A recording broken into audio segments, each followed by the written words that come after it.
Selamat pagi, jadi saya Bianca dan saya akan menjelaskan tentang aspek yang telah saya buat, yaitu dengan diagnosa defisit volume cairan sebagai berikut.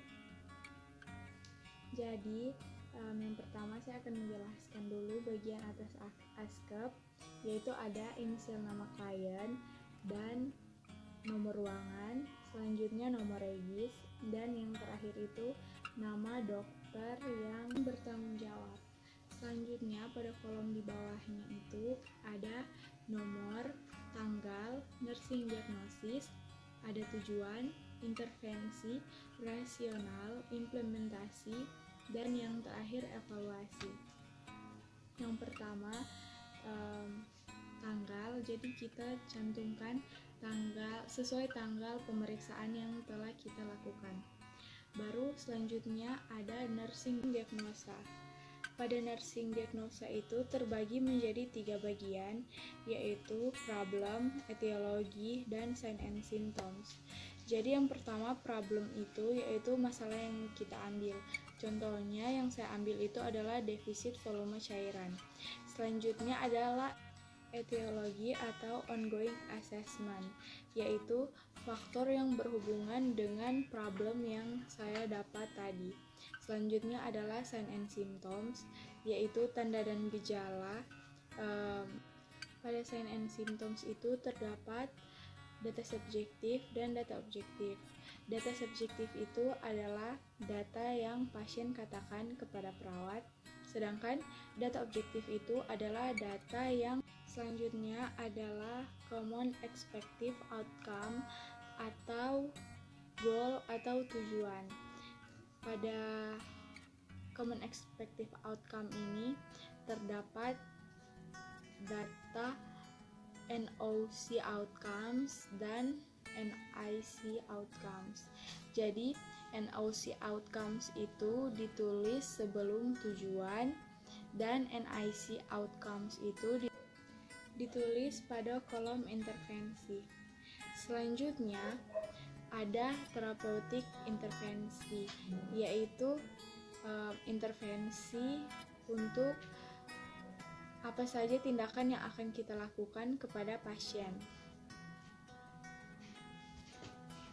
Selanjutnya itu jadi contohnya ada di sini.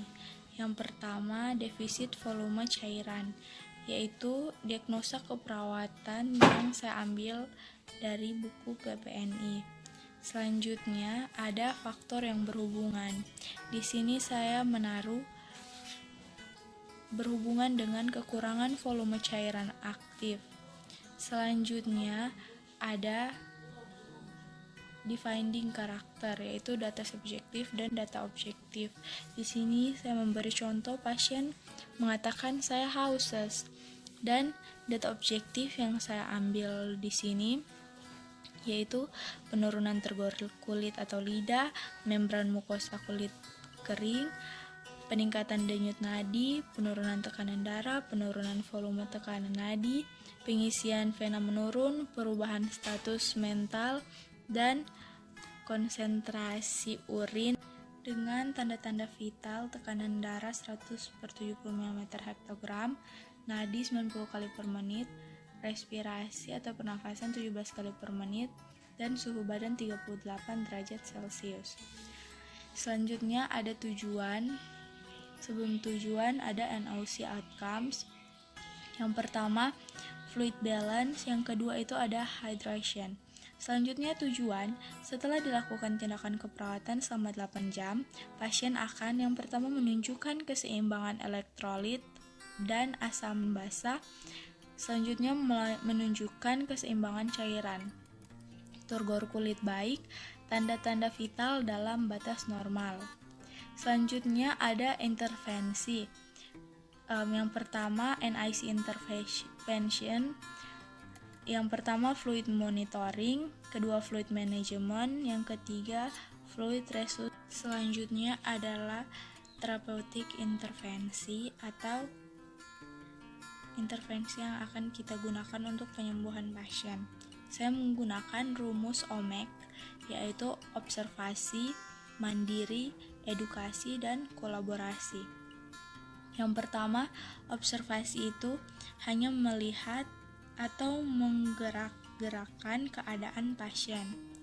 Yang kedua itu mandiri, apa yang perawat buat untuk kesembuhan pasien.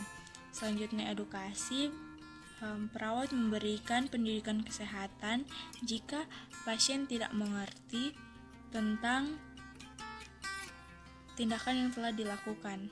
Selanjutnya adalah kolaborasi, yaitu kita bisa berkolaborasi dengan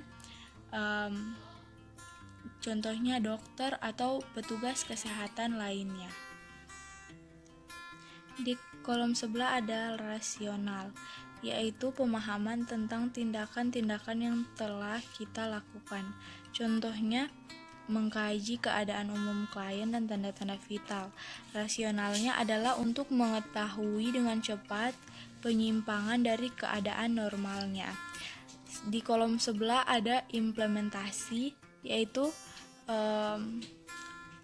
apakah kita sudah melakukan tindakannya atau belum. Di situ kita menyantumkan jam kita melakukan tindakan tersebut. Dan jangan lupa untuk menggaris panjang datar seperti ini agar tidak ada orang yang menambahkan intervensi rasional maupun implementasi yang telah kita lakukan. Kemudian yang terakhir ada kolom evaluasi. Jadi di sini kita menaruh evaluasi tentang tindakan-tindakan yang telah kita lakukan. Di sini ada rumusnya, yaitu SOAP. S adalah subjektif yang pasien katakan, O adalah objektif yang data yang kita cari dan kita observasi pada pasien. Selanjutnya ada assessment. Di sini saya menaruh tujuan tercapai dengan kriteria. Jadi assessment itu adalah penilaian tentang apakah tindakan yang kita lakukan itu tujuannya telah tercapai atau tidak. Dan yang terakhir adalah planning, yaitu rencana kita ke depan untuk tindakan penyembuhan klien. Dan yang terakhir, jangan lupa untuk mencantumkan inisial nama kita. Jadi, sekian penjelasan saya tentang pemahaman saya tentang askep yang telah saya buat, yaitu defisit volume cairan. Sekian dan terima kasih.